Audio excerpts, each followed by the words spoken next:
What I'll do is I'll give you a bit of introduction as to what led to this talk that I'm giving to you today. First of all, it covers several interests that I have. First of all, as you know, I'm an architect, and there's quite a bit of architecture in this talk. The second is that I was involved with museums. I was involved with the Jewish Museum, and for 9 years on the board and 5 years as president, and so that gave me a great introduction as to how museums operate and what their purpose is. And so this talk is a lot about museums as well. And the third one is a personal aspect, is that, you know, my parents are Polish and Holocaust survivors, and like Leah, I'm a second generation Holocaust survivor, and this is not the total story about what this talk is about, but it is a significant part of what this story is about. Now, what led to this talk was that we went on 2 Jewish study tours. In fact, we went on several, but we went on 2, one to Germany and one with Poland. The one in Germany we went to in 2013, and the one to Poland 2015. And we went with Paul Forgas, led the tour, and Paul is sort of recognised as one of the top Jewish study teachers in Melbourne. He was head of Jewish studies at Mount Scopus. He also teaches at the Australian Centre of Jewish Civilization, and basically what he's doing is he's actually putting together these study tours the way that we started JAM. You know, it's something to do in the 3rd stage of your life, and they are fantastic, and I highly recommend you to go. They are very intense. Each one runs for about 3 weeks, involves a lot of study, and essentially what we do is we not only study texts, but we actually study texts in the location of where those events took place. And not only do we look at the history of Jewish life in those countries, but we also introduce to a whole series of personalities, both Jews and non-Jews, who actually comment on Jewish life in the past and Jewish life in the present. Now, Paul is a great delegator, and being an architect, the 2 times in each of these visits, in Germany when we visited the Jewish Museum there, and in Poland when we visited the Poland Museum, he went, "Charles, you're an architect. On the long bus trip that we have going after visiting these museums, can you give a little dissertation on what we saw?" So, of course, there I am sitting at night with my iPad doing this research to try and sound a little bit sensible. And so I gave a talk both on the Berlin Museum and also on the Polish Museum after each of those. And what I thought was to bring those 2 together for this talk. Because essentially to try to understand how these museums represent the Jewish history within those 2 countries. Right? Now, this talk is part of the public program that accompanies the exhibition that we have upstairs called Black and White and Red All Over. Right? So, as Leah said, these are the black and white works from our collection, and as you can see, they are all black and white, and they're mounted on red walls. And the sub-theme that accompanies that exhibition is the concept of the world of polarities, about how the world is becoming progressively more black and white, right? That everything, whether it's in politics or the environment or economics or religion, the world is becoming polarized. And so it was the thinking about that idea that got me thinking about putting this together, because obviously these symbols are not new to you. And what's interesting about these symbols, it's all about black and white and red all over. Now, one of the things about the Nazis is that they are what I would regard as the epitome of the black and white world, right? Because the whole idea behind Nazi ideology was the idea of the master race, right? Now, when you have a master race, it means that there are people below the master race, right? So they had this idea of the Übermenschen and the Untermenschen, right? And the Untermenschen were who they regard as being subhuman.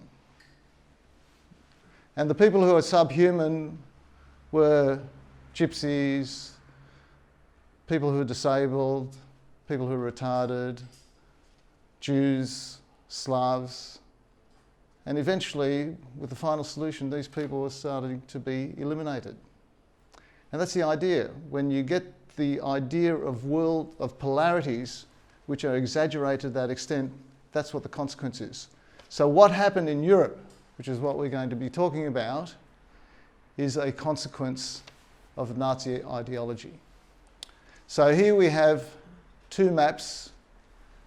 As you can see, this is of the Jewish population in Europe in 1933, when the Nazis came to power, and today. And just look at the numbers. There were 9 million Jews in 1933, and today there are 1.5 million, about. Right? Like, the numbers sort of defy imagination. And there's a comment that I believe is attributed to Stalin, who also has plenty of deaths on his conscience, which says that when one person dies, it's a tragedy, and when 1 million people die, it's a statistic. Right? And but it's incomprehensible. It's like, at the time, the total population of Australia was eliminated. Right? And so the thing is that not so much that we're going to look at how this happened, but what we're going to try and understand is what's happening today with regard to that incredible history. So what we're going to do is we're going to look at these two museums. The Berlin Museum, which you see on the left, and the Poland Museum, which you see on the right. And one of the things we're going to do is we're going to try and deconstruct as to how these museums came into effect and what were the drivers that brought these museums into life. What was the agenda? We're also going to look at who actually initiated these museums and why. What was the agenda? And then the other thing we're going to look at is how did they actually go about representing the memory of Jewish life in those two countries, which essentially don't exist anymore.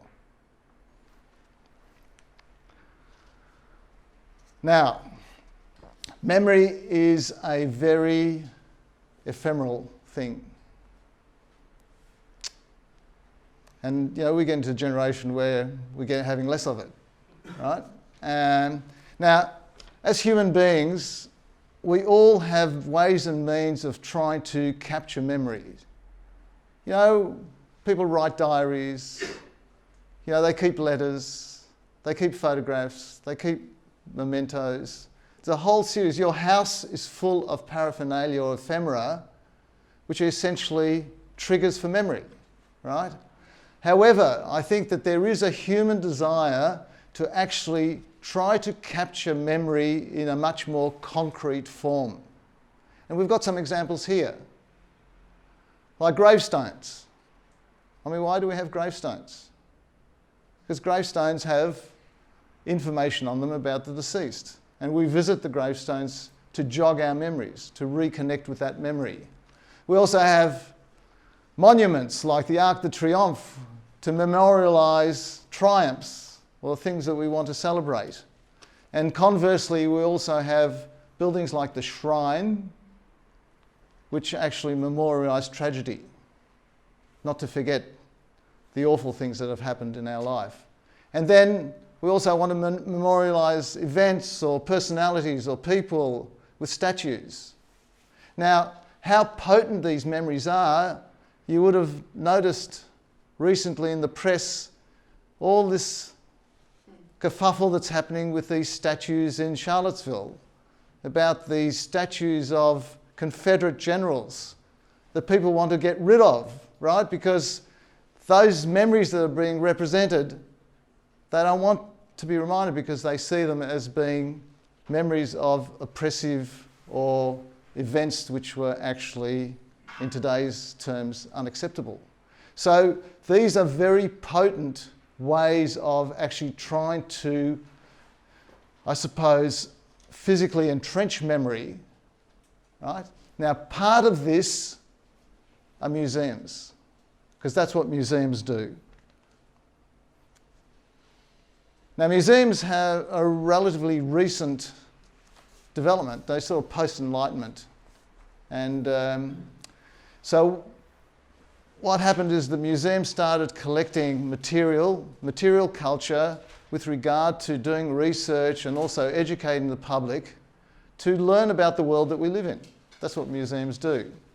And they do research, but museums also have an agenda. And there are all types of different museums. They're Jewish museums, they're immigration museums, they're museums of locomotives. There's all sorts of different museums, and each of them are trying to explore a different aspect of life. But nonetheless, they have challenges, museums.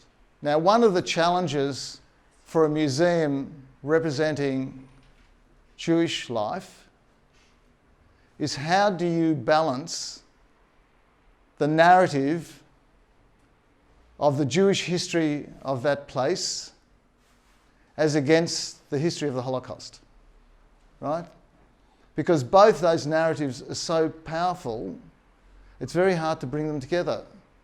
Like both, in Europe there's 2,000 years of Jewish history, and the Holocaust period probably was over an 8-year period, right? Do you, in the museum, for instance, have 1% of your museum devoted to telling the story of the Holocaust, right? Now, interestingly, in Melbourne, we actually have 2 separate museums. We've got a separate Holocaust museum, and we have a separate Jewish history museum. And personally, I believe this is the way to go, because each story needs to have its own narrative. And particularly in the Jewish Museum, I remember when we did the gallery of the timeline of Jewish history, all we did for the Holocaust period is they had an archway, a white archway with very little on it, basically representing a schism in Jewish history and essentially leaving a void there which could actually be fulfilled by the Holocaust Museum. But in Sydney, for instance, where they have it combined, you can see there that the 2 narratives are fighting each other. Because how are you to view Jewish history? Is it to view it through victimhood, or is it to view it through the richness of Jewish life over the period of that time? That is one of the challenges that we face, and one of the challenges we're going to look at these 2 museums that we're going to look at. Now, as I said before, there's always an agenda with a museum. Like, museums are very complex and expensive buildings to put up. So if someone's going to commit to build a museum, there's usually an agenda for it. And I feel that these are 5 different types of motivations that countries or municipalities or states have with regard to forming museums. And in actual fact, there's probably all 5 of these are in every consideration. But what varies is the weighting, right? Now, what I'm going to do is I'm going to take you through each of these with an example to illustrate the challenges that I think the initiators had of these 2 museums. So, sorry, let's go back. The first one is framing an identity. So the example I want to use here is the Australian National Museum that was built in Canberra. Okay, now this is probably the most recent museum that's been built in Australia, right? And the Australian government decided that the national capital needed to have a museum, right? So I think that this one took place in, when was it? It opened in 2001, right? Now, one of the things they decided was that they could not compete with, say, the other established museums like Melbourne and Sydney, because they had these huge collections and they weren't going to match them. So they decided that their focus was going to be about telling the Australian story, particularly the Australian story on Indigenous life here pre-white settlement, right? And although this museum was first mooted by the Labor Party, it actually was realised under Howard's government, right?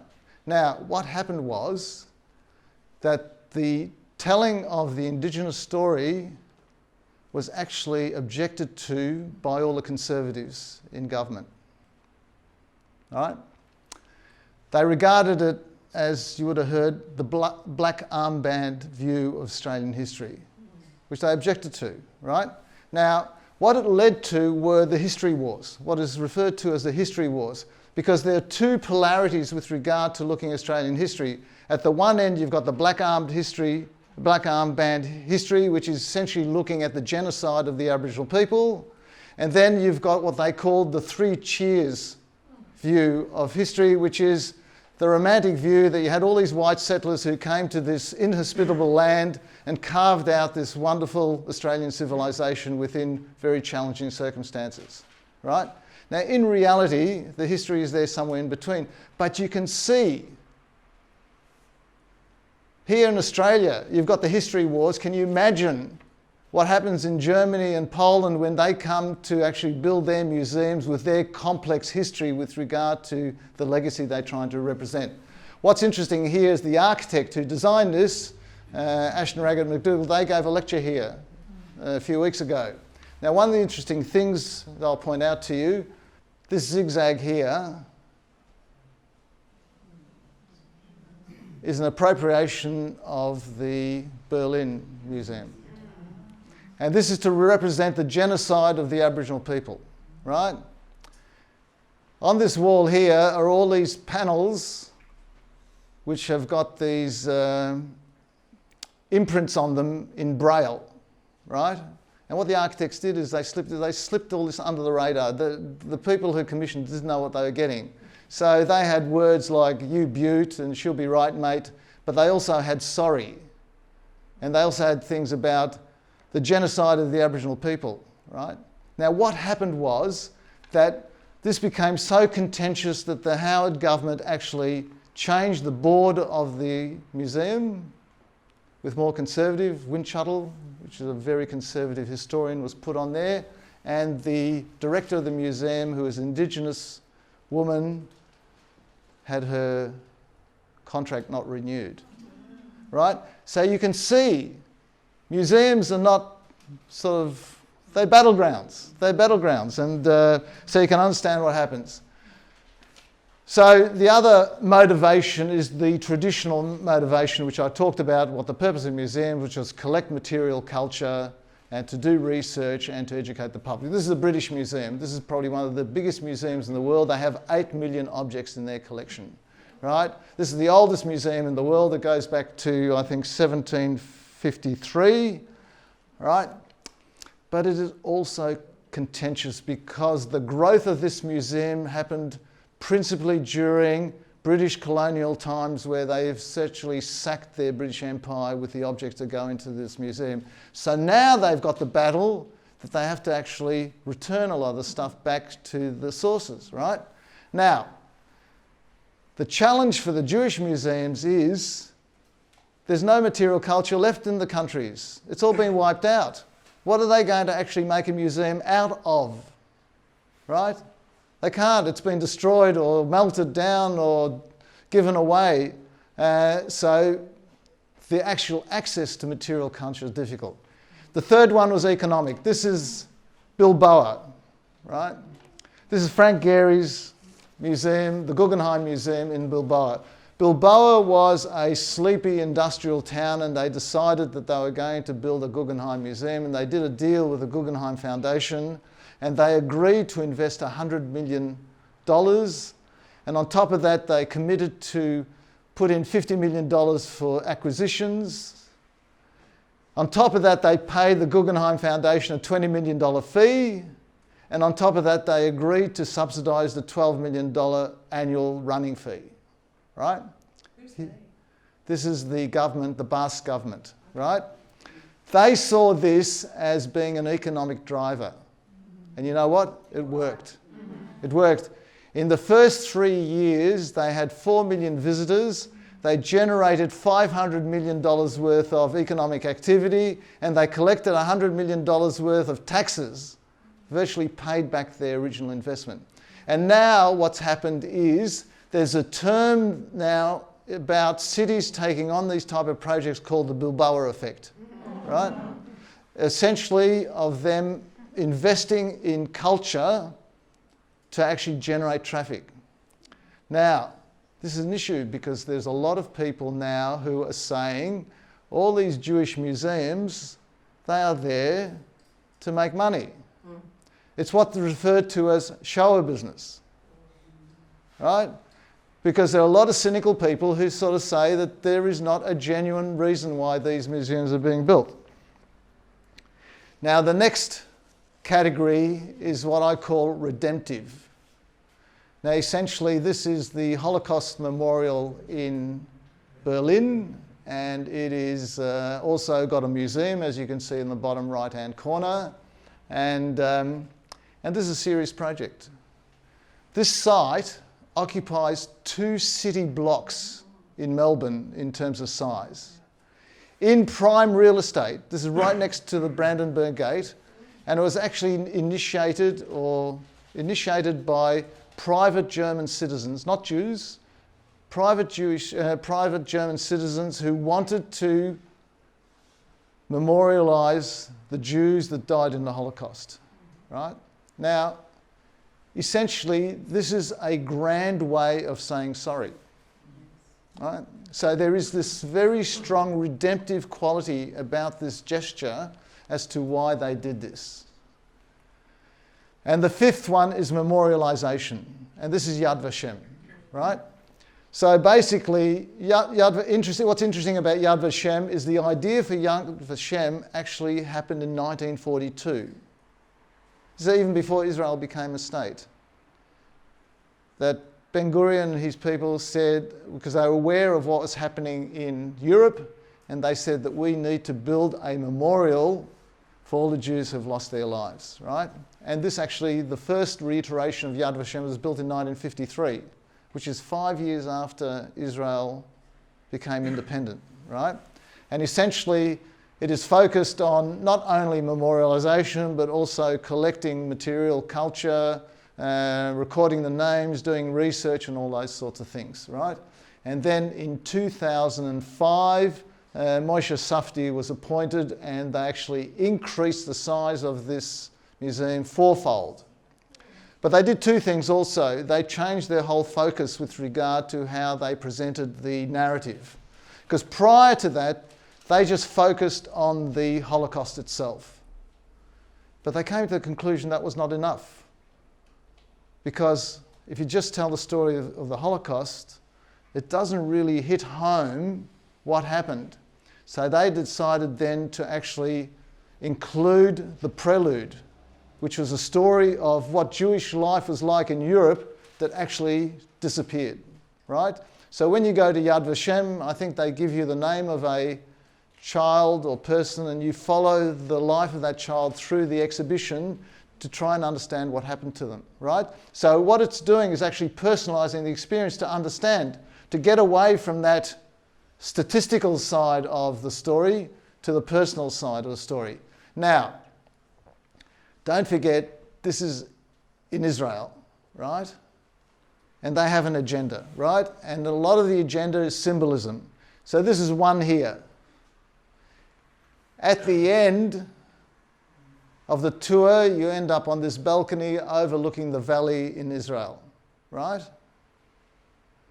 And basically what that experience is, we survived and we are now stronger, right? This is what I call the fuck you approach to telling the Holocaust narrative. This is another one. This is an actual rail car used to transport Jews to Auschwitz. This is a gift from the German government.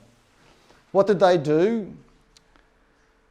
This railway line is on an axis pointing directly to the maternity wing of Hadassah Hospital. Right? Now, this is the Israeli government, right? So this is as much about them telling a story about Israel as it is about the Holocaust. So you have to understand, when I talked about agendas, You have to understand the subtleties that are involved. You know, everything's not straight. It's all very complicated. People are telling several stories.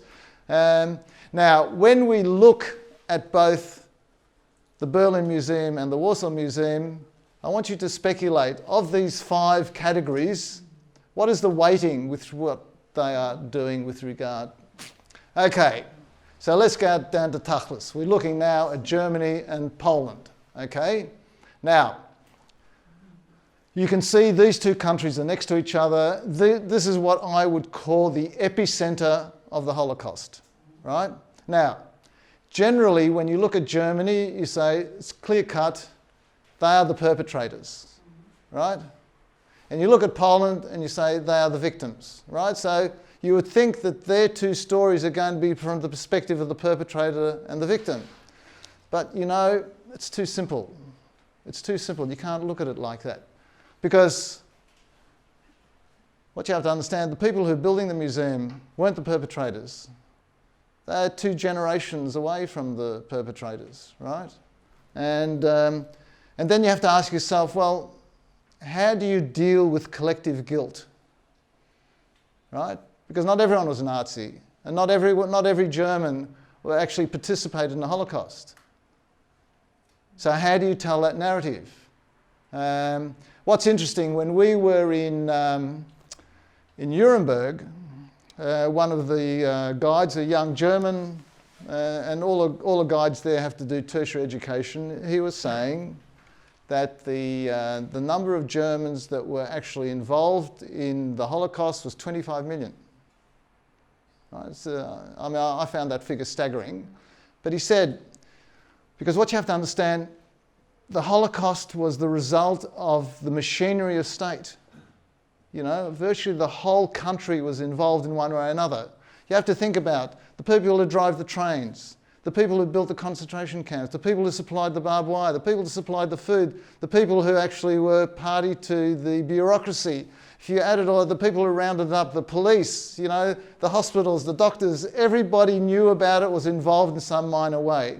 And it's interesting that Bernhard Schlick, who is one of the writers, German contemporary writers, who's actually dealing with the guilt, wrote a book called Guilt.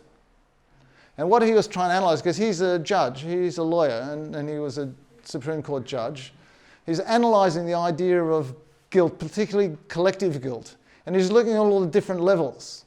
He's looking at the perpetrators, you know, the people who actually came up with the whole ideology and the policies, you know, the people at the top.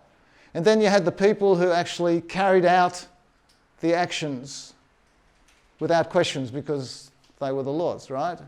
And then you had the next level, the people who were coerced into carrying out the actions. And then you've got the people who are involved on the sidelines, the accessories. And then you've got the people who knew about it and didn't do anything, and then you've got other people who didn't know. There are all these different layers of guilt. And if you look at it today, you've got to say to yourself, not that I want to make a direct comparison, but you know, here we are sitting in Australia, and don't forget, we've now got television, we've got the internet, we've got social media. We know a lot of things that a lot of local people didn't know then, right? We're running concentration camps for asylum seekers. Yeah, we knew about it. And it's interesting that when we went to Auschwitz, we had a Polish guide, and she knew all about Australia, and she was confronting. She said, what are you guys doing about the Aborigines? What are you guys doing about the asylum seekers? What are you doing about all these other things? You know about it. And it's interesting that I went to, during Jewish Book Week, there was a talk by Robert Mann, and he made the observation, and he said, look, this is going to be controversial, but I have to say it. He said that when the kids who are descended from the Nazis said, what did you do? Oh, no, descended from the Germans said, what did you do during the war? He said the same thing is going to happen to us with regard to climate change. That's true. Right? Because what he was saying is that we are now in a position where the world potentially is going to be uninhabitable for our children or grandchildren in 50 years' time. And we were here at the time, and they'll say to us, what did you do about it?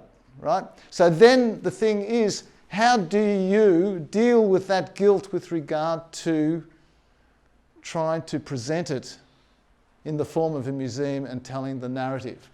It is very confronting. Then you've got the story of Poland being a victim. They were victims. Don't forget the 3 million Jews that died there were Poles as well as Jews. But on top of that, 3 million Poles were also exterminated.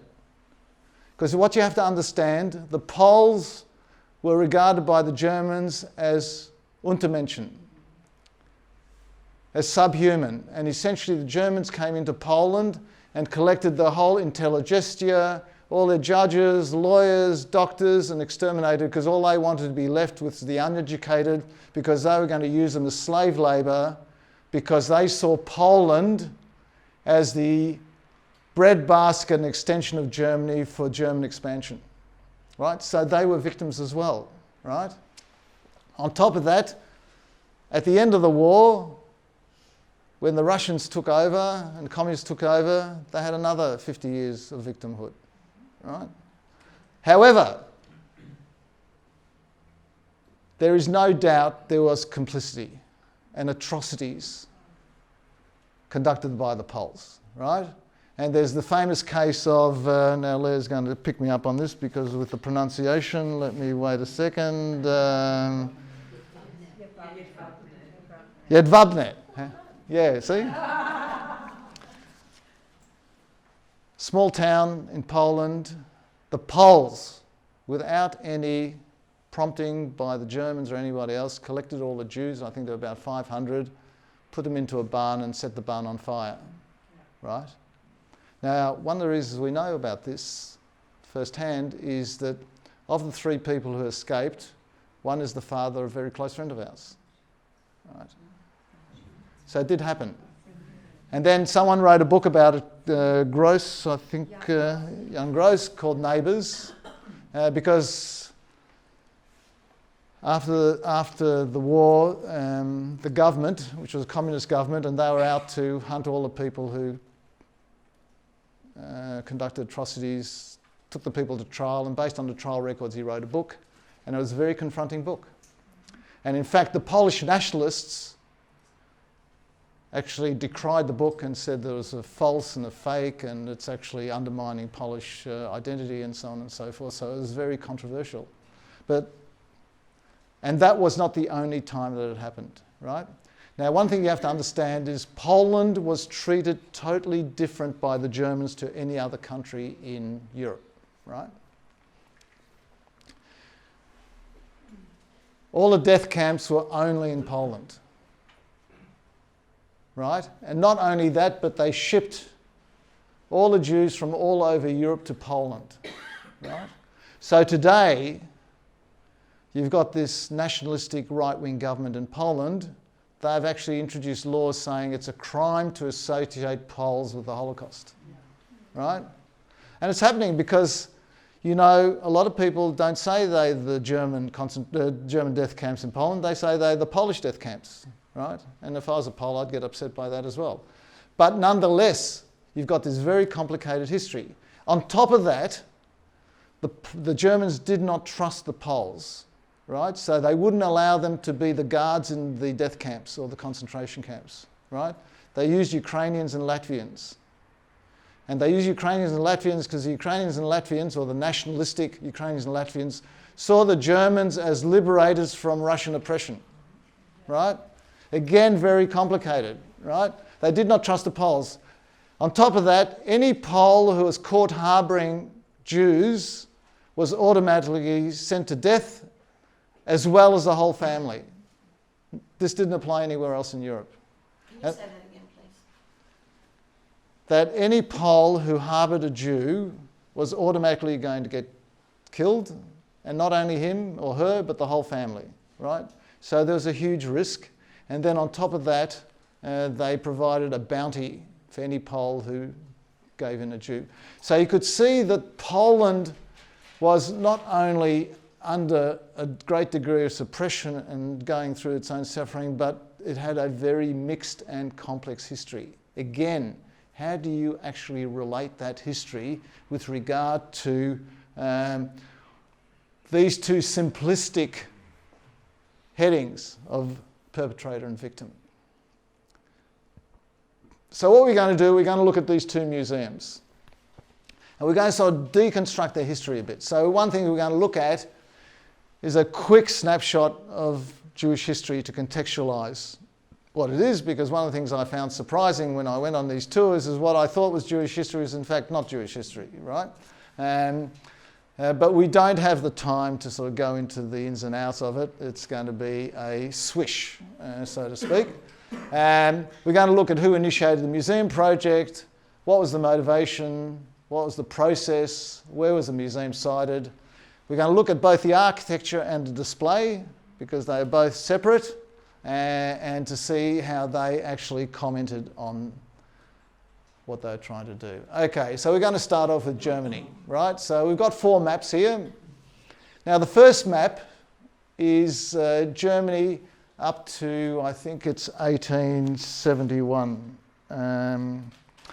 Because one thing you have to understand, Germany actually didn't become a nation state till very late. It wasn't till the late 19th century that they became a nation state. And prior to that, they were a series of separate small kingdoms run by their own princes and dukes, right? Now, what's interesting about Jewish life is that the Jews had a very patchy history, because basically their existence depended on what life was like in that particular principality. So what you find is, if you track Jewish life there, they sort of had a few years in one principality and they got kicked out and they went to the next principality, and then they sort of moved around Germany and doing all sorts of things. Now, one of the interesting things about the history of the Jews in Europe is there's no doubt that Europe was essentially anti-Semitic, right? And it was anti-Semitic in the sense that countries who had outsiders, those outsiders were actually pinpointed or victimised for their own particular purposes, right? So at the time, the anti-Semitism was a lot based on Christian anti-Semitism, right? So you've got to ask yourself, why did the Jews sort of flourish within all the difficulties in Europe? Why did they flourish? How did they grow to 9 million people? Why didn't they just get out and go somewhere else? Because what you found out, there's a fascinating book written by, let me see his name, it's a Russian academic in University of California, Sletskin, who wrote a book called The Jewish Century. And essentially what he was saying is that all countries need to have a sort of mercantile class which comes in and actually trades and does business and actually acts as a sort of like the oil to the economy, right? Now, what you have to understand, in the Middle Ages in Europe, basically you had the nobility and you had the peasants who grew the food, right? And there was very little in between. You know, there were no banks, there were no financiers, there were no entrepreneurs, there were no people, there were no traders. And this is where the Jews came in. The Jews filled that void. So although they weren't allowed to become landowners or to conduct professions, they became traders and merchants and financiers, because usury was banned, right? And essentially what happened a lot in Germany was that the Jews became major financiers to the rulers there. And one of the reasons they got kicked out was the rulers didn't want to pay them back the money, right? And it was a very sort of volatile history. Then what happened in 1871, Germany was unified and the Prussians were the sort of the dominant people. And then in 1933, Hitler came into power. And one thing you have to remember, Hitler was democratically elected, right? And Hitler brought in all these laws which were legitimately passed, right? Because of the way he gamed the system and basically took over the apparatus of state, right? Now, so a lot of the activities that took place in Germany were under laws which were passed. So from their perspective, they were legal, right? And then following so basically in the period that took place between German statehood establishment in the late 1870s to the breakout or into 1933 was actually a flourishing of Jewish life in Germany, right? And a lot of things happened then, you know, so, and in fact, a lot of things happened in Germany per se, you know, like the beginning or the establishment of Ashkenazi civilization started in Germany, right? The other movements like the progressive and emancipation and Haskalah happened in Germany. And so there was a very rich life, and in fact, in the First World War, a lot of Jews fought in the army as patriotic Germans because they saw life there as a future, as the golden Medina of Germany, right?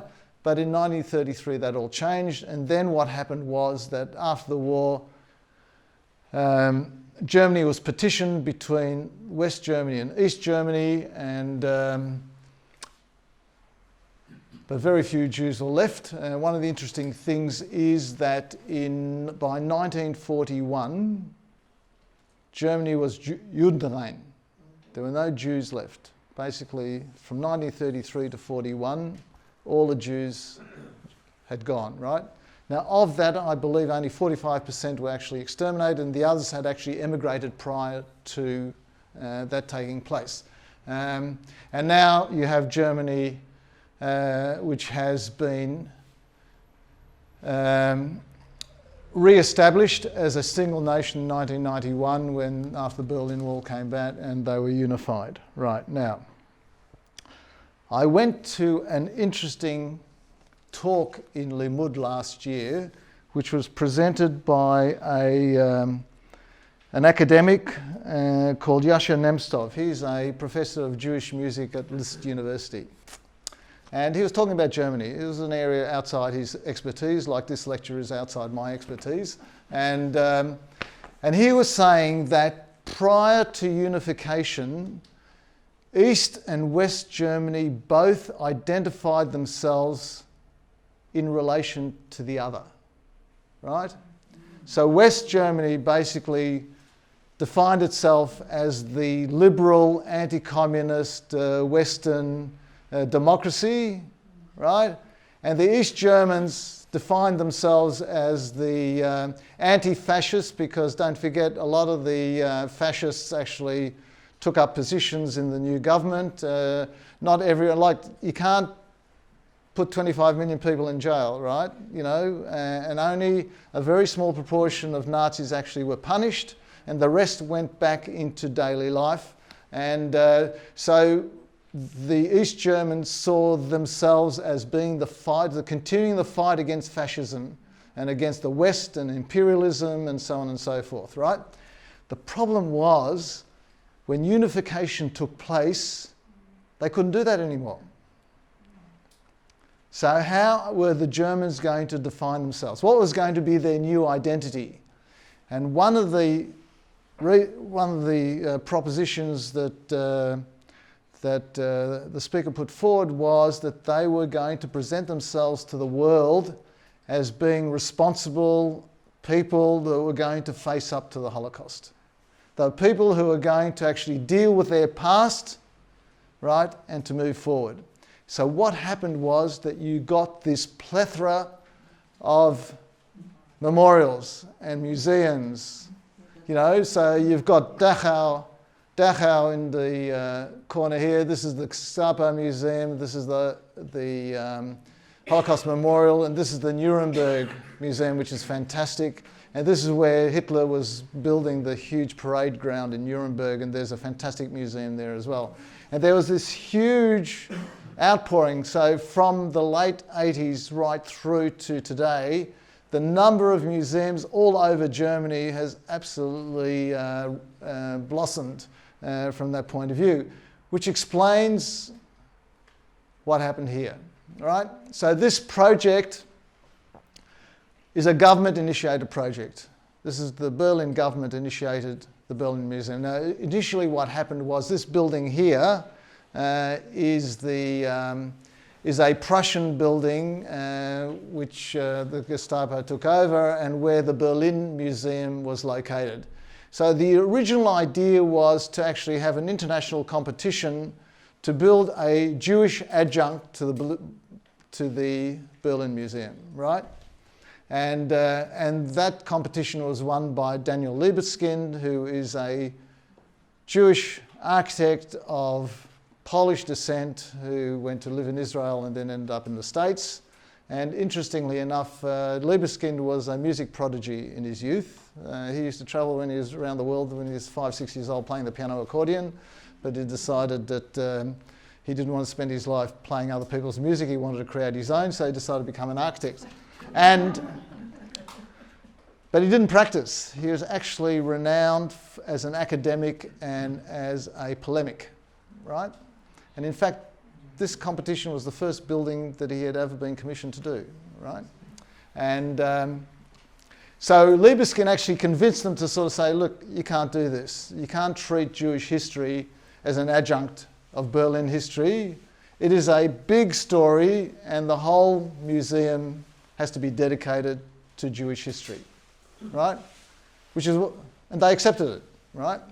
And so he won an international competition. I think there were 100 entries from around the world. And this building is totally imbued with architectural symbolism, right? And so one of the things that he talked about, and I'll give you a quote, he said that the necessity to integrate physically and spiritually the meaning of the Holocaust into the consciousness and memory of the city of Berlin, right? So you can see straight away that the Holocaust was a huge component. And a lot of this has to do, because one of the dilemmas they have here is that there aren't any Jews left, right? So who's this for? And so consequently, he is talking a lot about the void, right? The emptiness. And so some of the ideas that he came up with in terms of symbolism is this zigzag, which he looks at as the deconstructed Magen David, right? And he talks about, you see these elements here, these are voids, right? So these are towers which are within the museum, which have got nothing in them, right? And they said, how can we have something with nothing in it? He said, no. It's the emptiness, it's the void. It's the void that exists here in Germany today that we're trying to express here. He also had this idea of the axes, right? So one of the things that happens is these two buildings are disconnected. To get to this building, you have to actually go into the old building and you have to go down the stairs into the basement. And again, it's that whole idea of disconnection. The idea of Jews being transported, going away, you know. So it's very experiential. So you can see here, he's got these 3 axes, right? So I think what he talked about was the axis of continuity. So this axis leads up the stairs into the museum, which is a continuation of Jewish history. This axis leads to the Holocaust Tower. So this is a big empty space, which is, I think, about 30 metres tall, which gives you this feeling of alienation. And then the other axis leads to the Garden of Exile, right? Because so many Jews left Germany, right? So what you see here, these is what you see in the basement. You can see these are the axes that you walk down. This is the tower, which is totally experiential. And this is one of the voids. One of the voids has these faces, which are metal discs that you walk over and you can hear the clinking of them, and it almost gives you the feeling of people crying, right? And this is by an Israeli artist called Kadishman, right? This is the Garden of Exile that you walk into. Now, it's got 49, there's 7 by 7 towers of planting. Someone told me that it represented 1948 with the establishment state of Israel, and one of the towers has actually got soil from Israel in it. So the exile is of the Jews leaving Germany to live in other parts of the world. And this is an idea of the external part of the building, and you get these cuts through it like scars or wounds, which is a commentary, right? So what you see here is all this symbolism is all to do with the Holocaust, right? Now don't forget, this is a museum of Jewish history, over 1,000 years of Jewish history, right?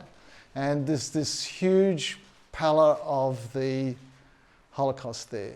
So this is the interior. Now, one of the things that Libeskind wanted to do is he wanted the visitors to the museum to have a total sense of disorientation, right? Now, the problem with that is not a very effective way of actually unfolding a narrative when you're going to a museum, right? There's a profound contradiction, and unfortunately, you can feel it inside, right?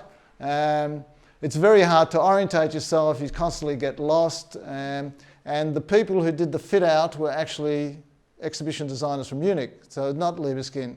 And the building was totally unsuited for a museum. What's interesting is that when the building was finished, I think it was finished in a couple of years before it opened, and it was open to the public. And I think in the 2 years they had 350 visitors. And most people said, you should leave it like this, right? Because they saw it as a really powerful Holocaust memorial, right? And they didn't want to fit it out. A little bit what they say about the Sydney Opera House, you know, they should have left it as a shell because it doesn't work as an opera house. And but you can see here the problem, and this is the problem we had here. They actually have to have prints on the floor so you can actually follow that, because you get lost all the time, right? And you can see these windows which actually don't fit the exhibition design, you know, so it's very difficult. And in any event, the displays you can see are sort of pretty ordinary, and they don't do a great job, and they don't have a great collection either. Now, what's interesting about this as well is that there are no Jews involved in this, right? This is a government project. It's now under the aegis of the federal government. And in fact, the first time Leah and I went there, through Helen Light, we had an introduction to one of the curators. She was the only Jewish curator in the whole team of hundreds of people that they had there. And we sat down and had a coffee and chatted to her. And she wasn't even German. She was from Poland, right? And so we said to her, I said, tell me, what consultation did the museum have with the Jewish community here in Germany? She said, oh no, you don't want to talk to them, they're impossible to deal with. And and I said, well, do you have volunteers here? And said, no, there's no volunteers, these are all paid professionals and they're all tertiary educated and they're all German. And we sort of said, why do people come here, do you think? Do they come here for the architecture or for the displays? And she said, no, 80% people come here for the architecture, right? And in fact, this is called, by many people, the Libeskind Museum. It's not called the Jewish Museum, it's called Libeskind. Now, SJB designed the Holocaust Museum here in Selwyn Street. No one calls it the SJB Museum, right? So, I mean, he really achieved something here, that his persona is so profoundly connected with this building that people don't even regard it as a Jewish museum. And it's not, you have to ask yourself, is it a Jewish museum? Right? Or is it a Holocaust museum? So that's one of the things that we have to ponder. Okay, now let's go to Poland. Now, one of the things I found out when we went to visit Poland was that in the early years, they had what was, oops, sorry, I pressed the wrong button. So technologically challenged here. They had here what they called the Greater Commonwealth of Poland, right? And this occurred up to 1972. 1772, sorry. She told you I was blind, didn't you? Yeah.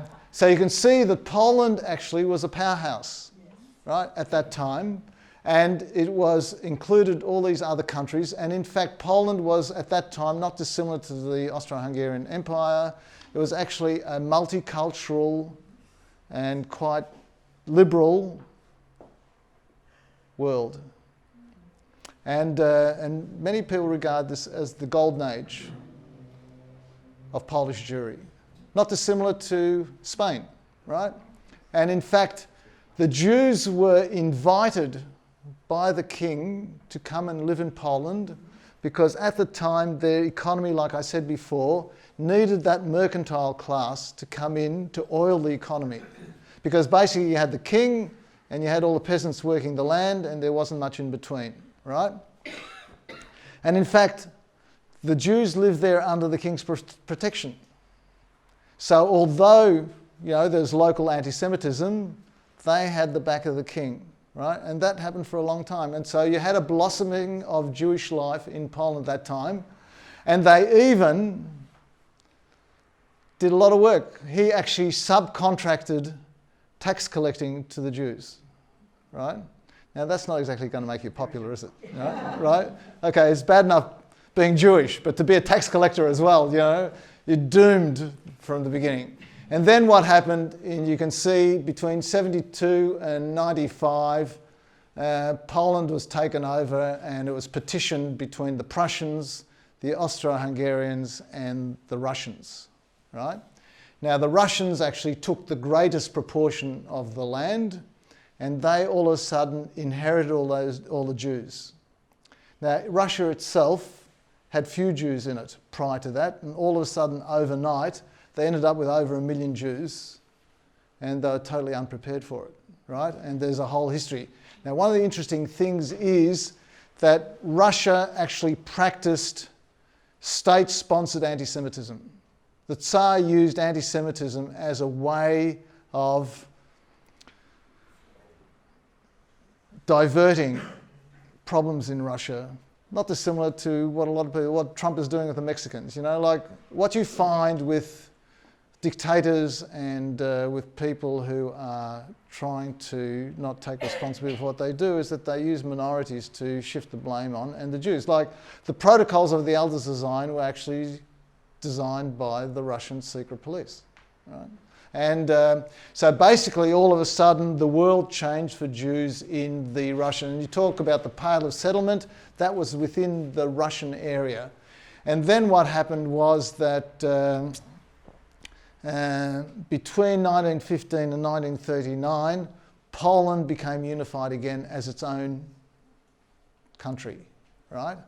So this was also a blossoming for the Jews at that time because by that time emancipation had taken place. One of the interesting things about Germany and Poland or the rest of Eastern Europe is that emancipation occurred much earlier in the West than it did in the East, right? So in Germany, for instance, the Jews were emancipated much earlier, not only Jews, but other minority groups, much earlier than what happened in Poland. And what happened was in those intervening years, there was a real blossoming of Jewish life and especially you saw a lot of movement. So like for instance, a lot of movement like Hasidim and the Bund and socialism, and there's a lot of things. Like in Warsaw, I understand they had a population, was about 120,000. I think they had about 100 daily Yiddish newspapers. Like it was a very vibrant life that they had there. But however, also at the same time, there was rampant anti-Semitism because there was a very strong nationalist push with regard to Polish identity. So then what happened is during the war, you get the partition of Poland between Germany and Russia, and then the Germans take over altogether, and then you get the Holocaust being implemented.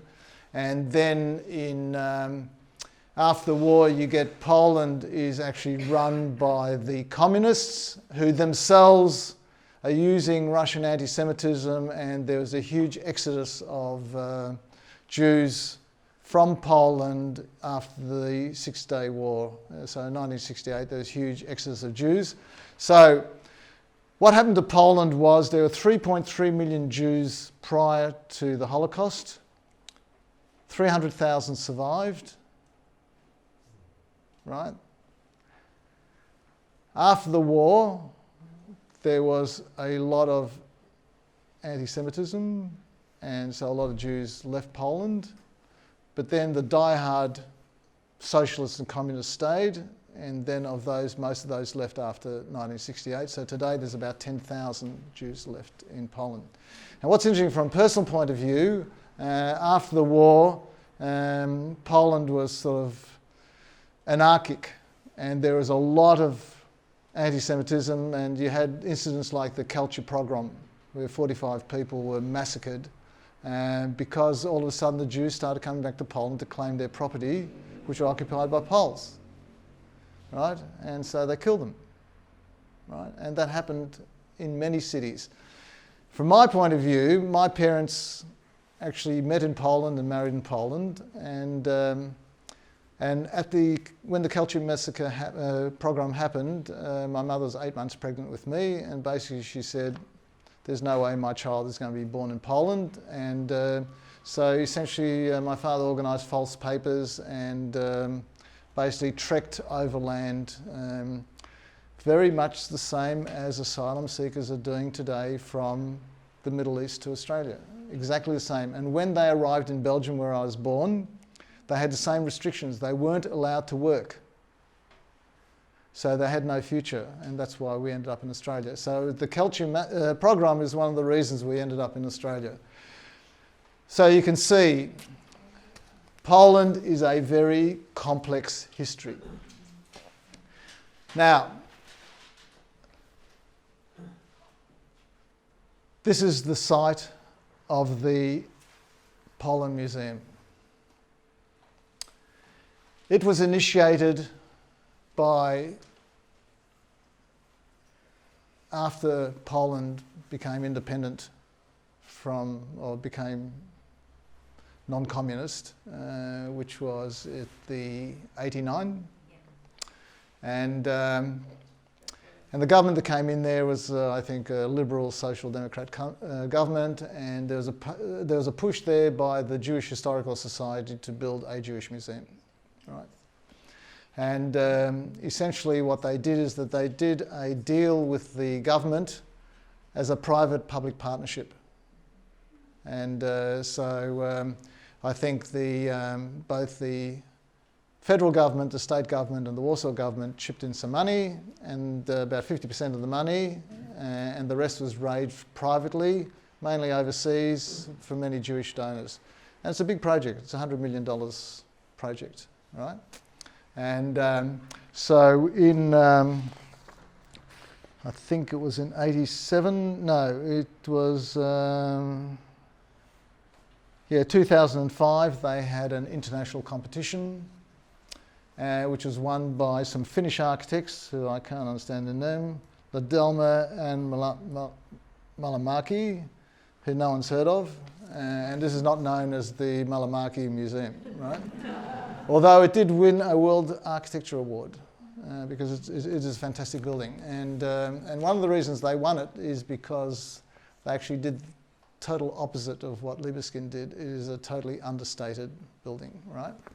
Now, so when we talk about who initiated this museum, you can see it was a private-public partnership, right? The other thing also what they did was that unlike Berlin, the curatorial committee was actually a mixture of Jews and Poles.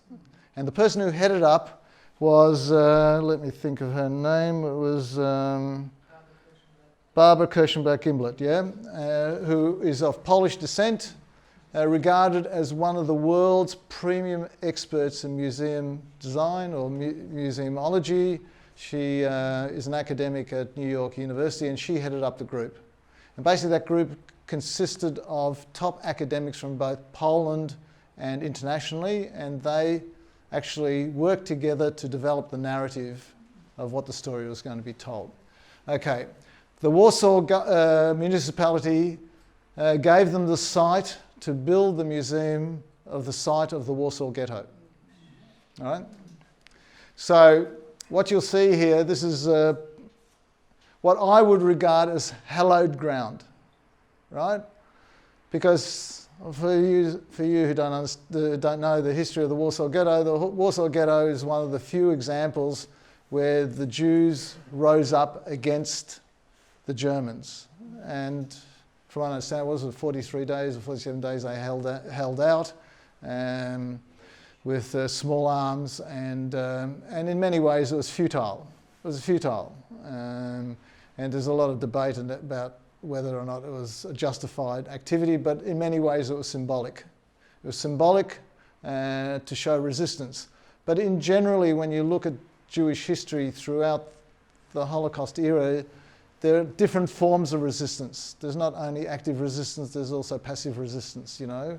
And you've got to be careful about being judgmental the way the Israelis were in the early days about the survivors. Now, there are two aspects here. So here we have the memorial, which was built in 1948, and here you have the museum. And they, in fact, have what I would regard as a very symbiotic relationship, right? So you can see here that you've got this big park, which is the site of the Warsaw Ghetto, and here you have the memorial, and here you have the building, right? Now, when you look at the memorial, this was built in 1948. The sculptor who did this was Rappaport, Natan Rappaport, who was a Polish Jewish sculptor who ended up living in the United States. And he also did a sculpture at Yad Vashem as well. And you can see here that it's very heroic. It's very communist type of style of memorial. And I'm sure that the fighters of the ghetto didn't look anything like this. They were probably sort of totally emaciated, but nonetheless, the presentation is in a sort of heroic posture. But in many ways, the whole symbolism of this, I would regard this as the gravestone memorialising the dead in the Warsaw Ghetto. You know, in the ritual of Jewish death, you get the grave after 7 days, and after 30 days you have the shloshim, right? So the first 7 days is about mourning the dead, and after 30 days is the celebration of their life, right? So what I regard this symbolically is that this is the gravestone memorialising the dead, and this is the shloshim celebrating life in Poland. And that's very much how this museum has been set up. So these are the plans, which I won't go to in all that much detail. This is the facade. Now what's interesting about the facade is that both the facade and the interior have a very strong symbolism, because one of the key sort of underpinning sort of philosophies of this museum is the intertwining of of Jewish and Polish history, right? And the mantra that they say there is you can't understand Polish history without understanding Jewish history, and you can't understand Jewish history without understanding Polish history, because the two are interlinked. And so that philosophy is encapsulated in this facade. Because this is a glass facade, and on it is printed the word Poland in both Latin and Hebrew. So essentially what they're saying, and I think this is a sort of like this is a commentary on Kristallnacht, right? Challenging you to break the glass, because this time the Jews and Poland are together, right? Now, it's a mythology, but this is a mythology that they are trying to propound through this museum, right? It's a different story. It's not a story about the Holocaust. It's a story about life in Poland for the Jews, right? So what you see here is you see the entrance as a chai, and you see the interior with lots of light, but it's a very simple box. So in other words, what the building is not trying to do, it's not trying to dominate the agenda with regard to the narrative. So when you look at the display, so what happens is you go down into the basement and you can see that the story has been very carefully laid out, and down below you can see the different type of galleries, right? The forest, which I'll talk about, first encounters and going through. One of the interesting things about this museum is that there was no material culture in Poland. Virtually this whole museum is constructed out of facsimile, right? Stuff that's been recreated, stuff that's been copied, there's a lot of video, there's a lot of interactive stuff, right? But there's very few original objects which actually constitutes this museum. However, it is extremely dense. Leah and I spent 2 days there. First day was 2 hours and the second day was 8 hours, and we barely scratched the surface. And everything's covered. They haven't... Jedwabne's there, the culture program's there, everything's there. They haven't hidden anything, but there's the good stuff and the bad stuff, right? And so you've got through a series of rooms, and we'll have a look. This is the entry. So this is interesting. Again with the symbol, it's sort of very womb-like. All this material is Jerusalem stone. It might not have come from Jerusalem, but it's equivalent to Jerusalem stone. You have these bridges like the bridge across the Warsaw Ghetto, but it's full of light, full of life. And then what happens is you go down the stairs to the entry point, and this is the forest. Now, the mythology about this museum is Poland. What does Poland mean? Poland can mean two things. Poland can mean Poland, but it also means resting place. So essentially what they're saying is the Jews, when they arrived to Poland, stopped and rested because they saw Poland as a place that they could live in, right? Didn't quite transpire like that, but... And then what you find with the displays is that these are very experiential. So they've created these rooms. These are all the Jewish newspapers that are in Poland, and these are from the different eras. And you can see here, this is Yiddish. And this particular, this particular one here is the recreation of one of the Galician synagogues. And this was actually funded by an Australian philanthropist who lives in New York. And to do the craftsmanship there, they had to actually retrain craftsmen in that style to actually create that synagogue interior. Well worth a visit. So, this is a map of the Jewish population today. 14 million out of 8 billion. There's not many of us. So... We make a lot of noise. We make a lot of noise, yeah. Everyone thinks that there's 13 billion of us. Now, one of the things you can see here, look, Poland is not even on the map, right? From being the biggest city, the biggest population of Jews in Europe, it's not even on the map anymore, right? And what this indicates is the center of gravity of Jewish life has actually shifted.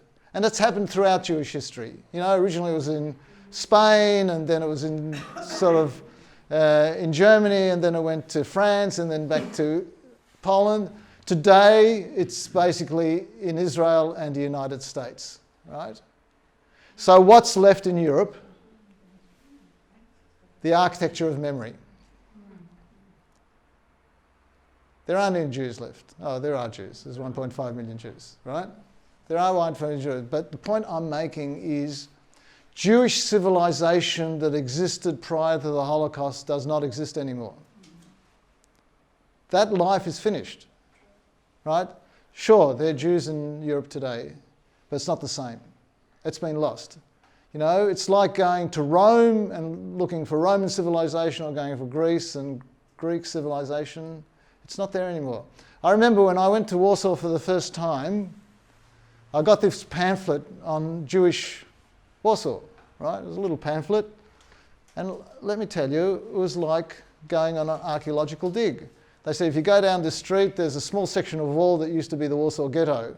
And if you go around the corner, there's this little building that used to be the mikveh. There's nothing there. And I said afterwards when I came back home, I said, you know what?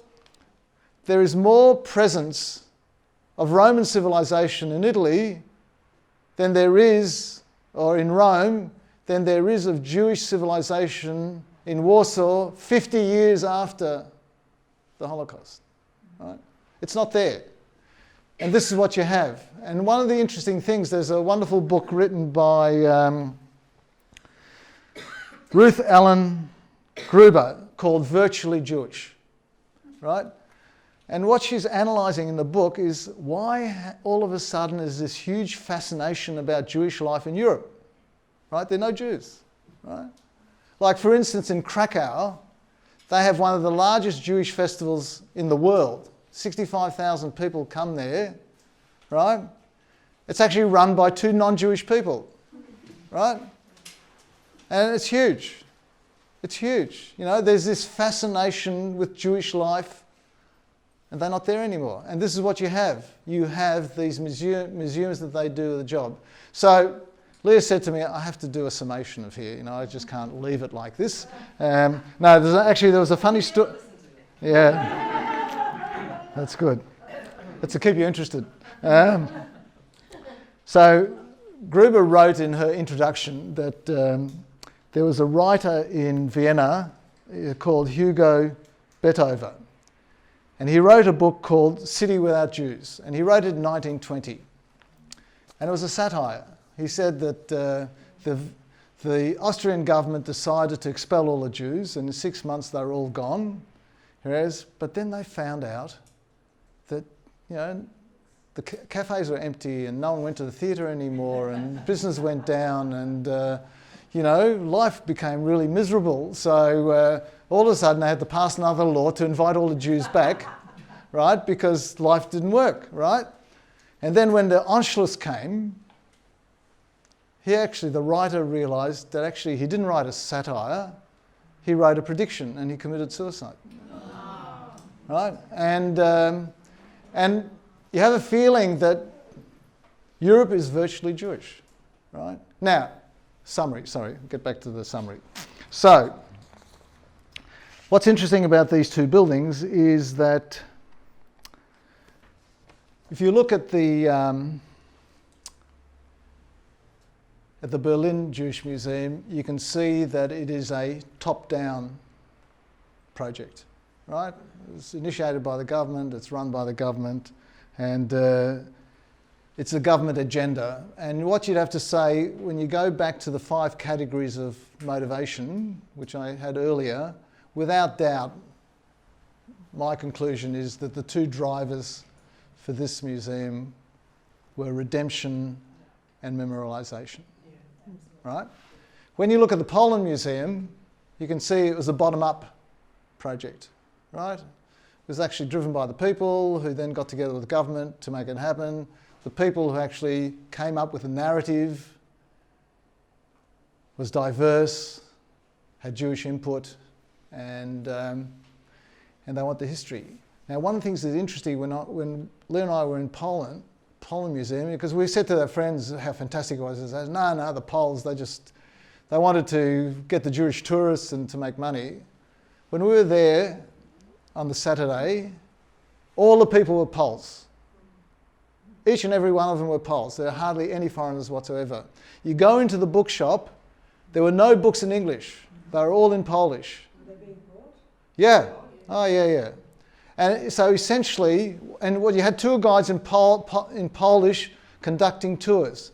And what's interesting is that in Warsaw, they don't have anything approaching this as a museum of Polish history.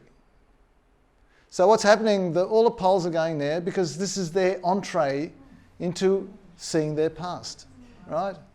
And what's interesting also is that the Poles very much see themselves as victims, right? So what they have done is that they have actually combined their feeling of victimhood with that of the Jews. And that's why they brought the 2 together, is that their narratives have parallels. And that's why this building is as much about telling the story, right? And the other distinction is that this building has been designed from the outside in, right? It's all about the building, the symbolism, and what happens inside is less importance. This is on the opposite. This is from the inside out. What was important there was the story. telling the story, how you tell the story, and the building is actually subdued and low key, right? Because it's paying respect to its site. Nonetheless, both these buildings are very important contributions, and I think both of them have a raison d'etre, and I encourage you who haven't seen them to go see them. So, thank you.